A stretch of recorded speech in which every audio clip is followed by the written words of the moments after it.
హోషేయ గ్రంథము 2వ అధ్యాయము 14వ వచనం నుంచి చదువుకుందాం. చూడండి. పిమ్మట దానిని ఆకర్షించి అరణ్యములోనికి కొనిపోయి, ఇదే యెహోవా వాక్కు. పిమ్మట దానిని ఆకర్షించి అరణ్యములోనికి కొనిపోయి అక్కడ దానితో ప్రేమగా మాట్లాడుతున్నాం. అక్కడ నుండి దానిని తోడుకొని వచ్చి దానికి ద్రాక్ష చెట్లనిత్తును ఆకోరు లోయను నిరీక్షణ ద్వారముగా చేసేదను. శ్రమగల లోయను నిరీక్షణ ద్వారముగా చేసేదను.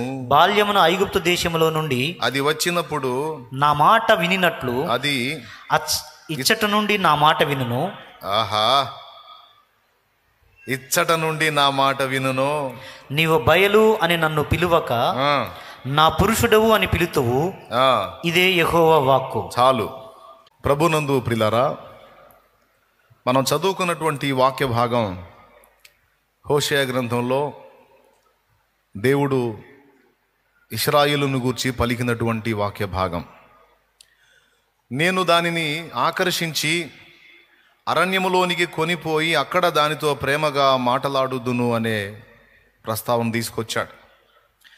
అక్కడ నుండి దాన్ని తీసుకొని వచ్చి దానికి ద్రాక్ష చెట్లను ఇస్తాను, ఆకోరు అంటే శ్రమగల లోయను నిరీక్షణ ద్వారముగా చేస్తాను అని కొన్ని మాటలు మాట్లాడాడు. ఇప్పుడు ఇలాగ నేను ఆకర్షించాలనుకుంటున్నటువంటి ఈమె ఎలాంటి వ్యక్తి అనేది ఆ మొదటి అధ్యాయము 2వ అధ్యాయం కొన్ని వచనాలు మనం కానీ చూడగలిగితే ఈమె సరైనటువంటి వ్యక్తి కాదు. పతివ్రత అయి ఒకనికే భాగస్వామి అయి నిజాయితీగా నమ్మకంగా ఉన్న వ్యక్తి కాదు. హోషేయ ప్రవక్త. హోషేయ ద్వారా దేవుడు కొన్ని సూచనలను ఇశ్రాయేలు జనాంగానికి సూచించాడు. దేవుడు ఎన్నో పర్యాయాలు వారిని ఆదుకున్నాడు, ఆదరించాడు. వారిని నా స్వకీయ జనము, నా నామము, నా పేరు పెట్టబడిన జనము అని వారికి టైటిల్ ఇచ్చాడు. నేను మీకు దేవుడను, మీరు నాకు ప్రజలు అని వారికి సాక్ష్యం ఇచ్చి వారిని ప్రత్యేకంగా ఉండమని కొన్ని విషయాలను వారికి బోధించాడు. అంతేకాదు, లోకంలో మిగిలిన జనాంగం కంటే ఈ జనాంగాన్ని ప్రత్యేకంగా ఆయన దృష్టించాడు, ఆదరించాడు, గౌరవించాడు, వారిని అందలం ఎక్కించాడు ఒక మాటలో చెప్పాలంటే. కానీ ఈ ఇశ్రాయేలు జనాంగము తరచూ ఆయనను శోధించింది. ఆయన ఈ జనాంగానికి ఏమీ తక్కువ చేయలేదు. కానీ వీరు మాత్రం అనేక పర్యాయాలు జీవము గల దేవుని విడిచి బయలును సేవిస్తూ వచ్చారు. ఒక్క పురుషుడు, ఒకే భర్తకు నమ్మకంగా ఉన్న భార్య పతివ్రత.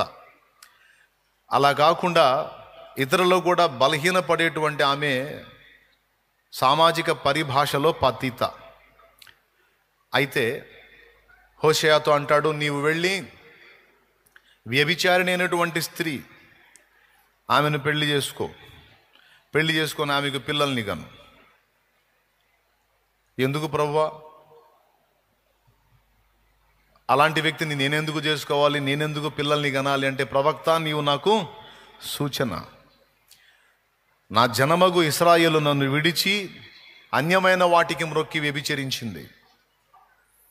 దానికి సూచనగా నీవు చేసుకునే స్త్రీ, నాకు సూచనగా నువ్వు. పాపం పెళ్లి చేసుకుంటాడు, వ్యభిచారి నేను చేసుకుంటే ఒక బిడ్డనగా అంటాడు, మళ్ళీ పోయిద్ది. ప్రభువా వెళ్ళిపోయింది, ఉండదు నాకు తెలుసు,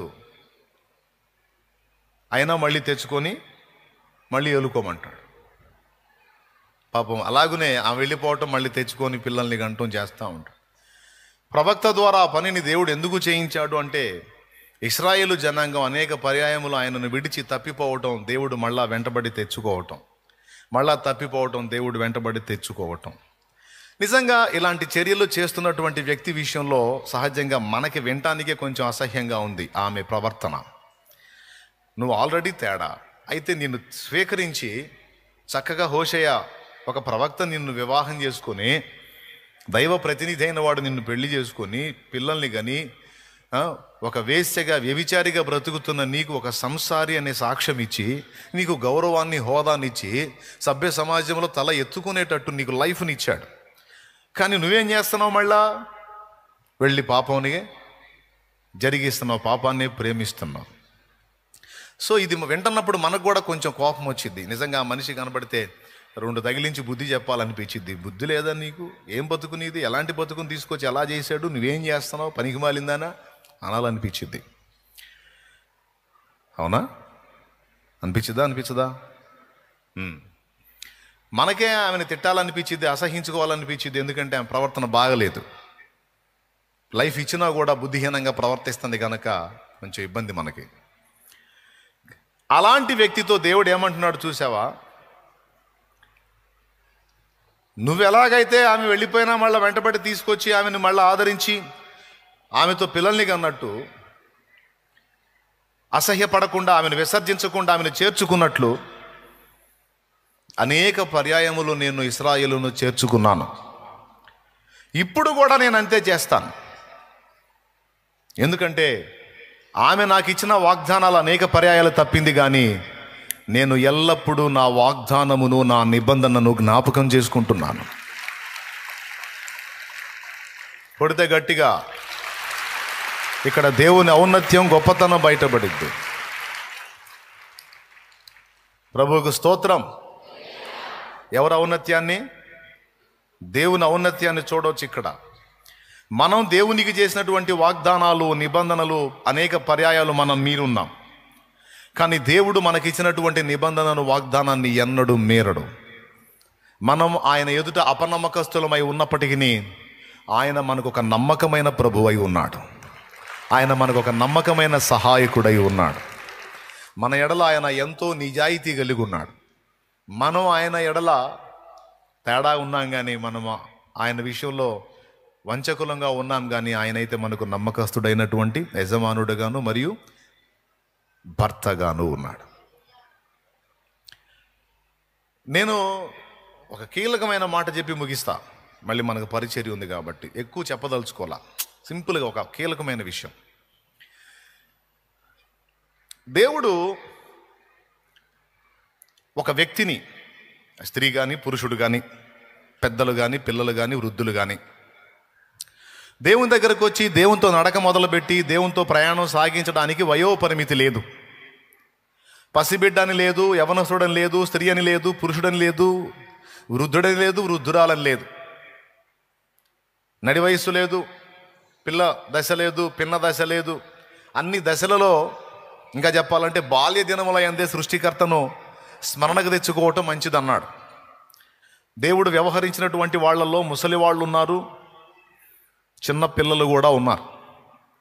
బాలుడైన సమూయేలు మీకు తెలుసు, బాలుడైన ఇర్మియా మీకు తెలుసు, బాలుడైన దావీదు మీకు తెలుసు. వీళ్ళ జీవితాలు దేవునితో నడక మొదలుపెట్టినప్పుడు వీరు ఎంత వయసు గలవారో మీకు తెలుసు. ఇర్మియాతో అంటాడు, నేను బాలుడను అనవద్దు ఇర్మియా. స్తోత్రం చెప్పండి మీరు. నేను బాలుడిని అనవద్దు. తల్లి గర్భమందు నీవు ఇంకా రూపింపబడక మునిపే నేను నిన్ను ఎరిగి తిని నిన్ను ఏర్పరచుకొని ఉన్నాను నేనని దేవుడు మాట్లాడాడు ఇర్మియాతో. ఇర్మియా ఒక బాలుడై ఉండగానే దేవుడు ఇర్మియాతో వ్యవహరిస్తున్నాడు, మాట్లాడుతున్నాడు. ఇర్మియా దేవునితో సహవాసం చేస్తున్నాడు. దావీదు కూడా బాలుడై ఉండగానే దేవునితో నడక మొదలుపెట్టాడు. సమూయేలు కూడా పాలు విడిచిన దశ నుంచి, మరి ఇంకా దారుణం సమూయేలు అయితే, పాలు విడిచినటువంటి దశ నుంచి యెహోవా మందిరములో, షిలోహులోనున్న యెహోవా మందిరములో దేవుని కనుసన్నల్లో బ్రతికాడు సమూయేలు. అందుకే వీళ్ళెవరూ తక్కువ లేరు. ఇర్మియా గొప్ప ప్రవక్త, దావీదు గొప్ప రాజు, ప్రవక్త, దీర్ఘదర్శి, యుద్ధవీరుడు, సంగీత కారుడు, రచయిత, మస్తు కృపలు పొందినోడు. ఇక సమూయేలు అయితే రాజులను శాసించేటువంటి ప్రవక్త. కాబట్టి నేను చిన్నోడిని, నేను యవనస్తుడైనాక లేకపోతే సరుకు అయిపోయే దశలో దేవుణ్ణి చూద్దాం. ఇప్పుడు ఎందుకులే, మనం ఈ దశలో ఉన్నాం, చిన్న దశలో ఉన్నాం అనేదానికి లేదు. దేవునితో నడవాలనుకుంటే నువ్వు చిన్నదానివి, చిన్నవాడివైనా సరే ఈ వయసు నుంచే నువ్వు దేవునితో నడక మొదలు పెట్టచ్చు. నువ్వు యవనస్తుడివి, యవనస్తురాలివై ఉంటే నేను ఇప్పుడు యంగ్స్టర్గా ఉన్నాను లేదా టీనేజ్లో ఉన్నాను, ఇప్పుడు చాలా లోకాశలు కోరికలు వాంఛలు గట్రా ఉంటాయి కాబట్టి కొంచెం ఈ దశ దాటిన తర్వాత కొంచెం దేవునితో డీప్గా వెళదాం అనే ఆలోచన నీకు అక్కర్లేదు. నువ్వు యంగ్స్టర్గా ఉన్నా కూడా మరి ఇంకా అద్భుతంగా యోసేపులాగా దేవునితో నడవచ్చు. యోసేపు దేవునితో నడక మొదలుపెట్టినప్పుడు, వ్యక్తిగతంగా దేవునితో సహవాసం మొదలుపెట్టినప్పుడు ఒంటరిగా యోసేపు యొక్క వయసు ఇంచుమించు 17 సంవత్సరాల ప్రాయం, యంగ్స్టర్, టీనేజ్.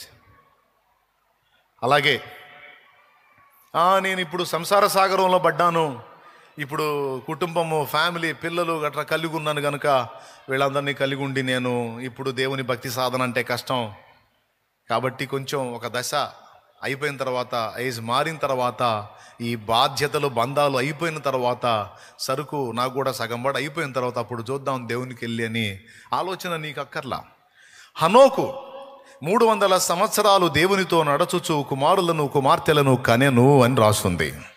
ఒక పక్క దేవునితో నడుస్తున్నాడు, మరో పక్క కుటుంబ జీవనాన్ని సాగిస్తానే ఉన్నాడు. ఒక రకంగా చెప్పాలంటే రాజయోగిలాగా. రాజయోగి సామాజిక జీవనంలో ఉంటాడు అండ్ అదే టైంలో దేవునితో గడుపుతూ ఉంటాడు. ఇటు కుటుంబ బాధ్యతలు నెరవేరుస్తూ ఉంటాడు, అదే టైంలో దేవునితో వ్యవహరిస్తూ ఉంటాడు. రాజయోగి హనోకుని మీరు చూడొచ్చు. ఆదికాండం 5లో హనోకుని గురించి ఉంటుంది, మీకు తెలుసు. నాకెళ్ళి చూడండి. హనోకు ఎన్ని సంవత్సరాలు దేవునితో? 300 సంవత్సరాలు దేవునితో నడుచుచు కుమారులను కుమార్తెలను కనెను అని రాస్తుంది. కాబట్టి నువ్వు ఒకవేళ పిల్లల్ని కనే పొజిషన్లో ఉండి, పిల్లలు చిన్నపిల్లలై ఉండి వాళ్ళ బాధ్యతలను నెరవేర్చేటువంటి పొజిషన్లో ఉంటే, ఆ స్థితిలో ఉండి కూడా హనోకులాగా దేవుణ్ణి ఫాలో అవ్వచ్చు, దేవునితో నడవచ్చు. ఒకవేళ నీ పిల్లలు యవన వయస్కులై ఉన్నారా నీ సంతానం, అట్లయితే ఆ దశలో కూడా నువ్వు నోవహులాగా దేవునితో నడవచ్చు. నోవహు పిల్లలు 3 కూడా వివాహితులు.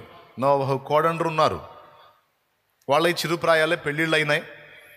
మరి ఆ కొడుకుల్ని కోడళ్ళని భార్యని కలిగి ఉండి మొత్తాన్ని కలిపి దేవుని కోసం భద్రం చేసి ఘోరమైన జలప్రళయంలో అందరితో పాటు ఈ కుటుంబం నాశనం కాకుండా నోవహు భక్తిపరుడై టోటల్ ఫ్యామిలీని సేవ్ చేసుకోవడానికి కారణం నోవహు దేవునితో నడిచాడు.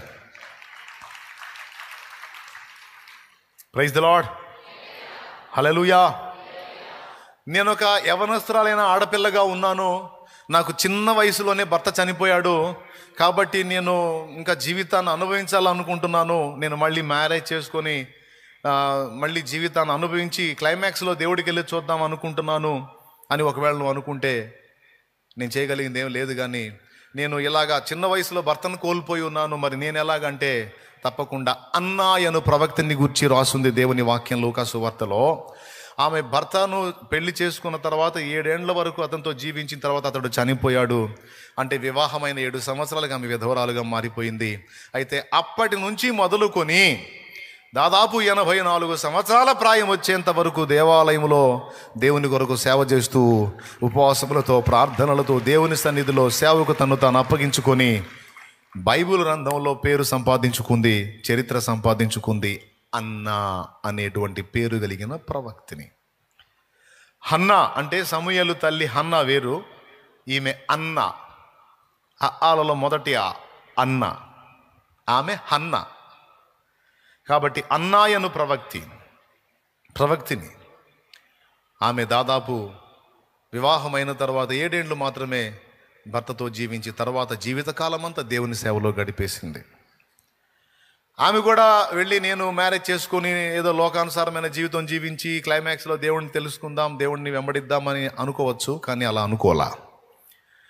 ఎందుకంటే ఇంక ఏదైనా జీవితం ఇంతే కదా. నాతో జీవితాన్ని మొదలుపెట్టాడు, కొన్ని సంవత్సరాలు బ్రతికాడు, ఊహించలేదు, వెళ్ళిపోయాడు. ఇంతే కదా జీవితంలో ఉన్న బంధం, దాని యొక్క విలువ. ఇంతోటి భాగ్యానికి ఇంకొకరు ఎందుకు, చాలు నాకు ఇంతవరకు జీవితం, నాకు ఇక దేవుడే చాలు అనుకుంది. అందుకే ధన్య చరిత్రాలయ్యింది.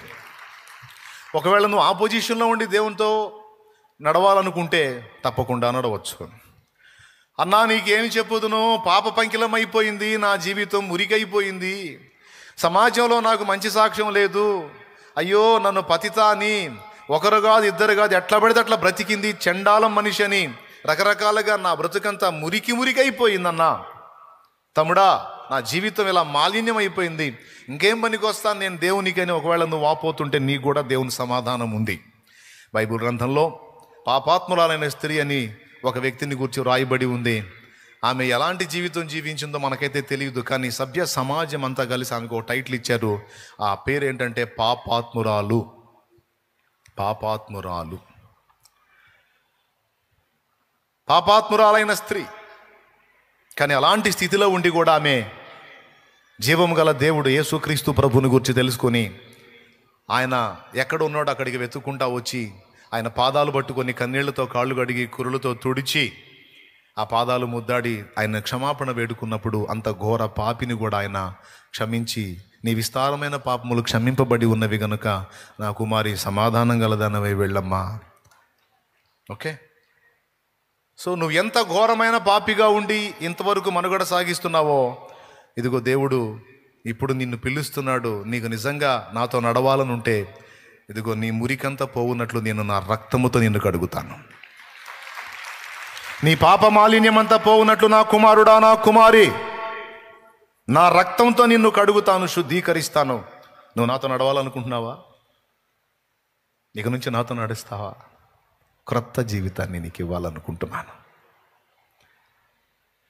నువ్వు ఏ విధంగా నీ జీవితాన్ని పాడు చేసుకున్నావో, వ్యసనాలతో పాడు చేసుకున్నావో, పాపంతో పాడు చేసుకున్నావో, ఏ విధమైన స్థితిలో నువ్వు నీ లైఫ్ని పాడు చేసుకున్నావో, విచ్చలవిడి జీవితంలో నువ్వు పాడైపోయావో, డ్రగ్స్కు బానిస అయిపోయావో, వ్యభిచారానికి బానిస అయిపోయావో, ధనాపేక్షకు బానిస అయిపోయావో, దుర్వ్యసనాలకి మద్యానికి బానిస అయిపోయావో, ఇంకేముందిలే నా లైఫ్ అయిపోయింది కదా అనుకుంటున్నావేమో. అయితే దేవుడు నీకు ఒక అవకాశం ఇస్తున్నాడు. నీవు నాతో నడవాలని నీకు ఆశ ఉంటే ఇదిగో నా వైపు చూడు, నా యొద్దకు రా, నా రక్తంతో నిన్ను కడిగి శుద్ధీకరించి వాటి మీద నీకు జయమిచ్చి నిన్ను నూతన సృష్టిగా చేసే బాధ్యత నాది అంటున్నాడు ఆయన.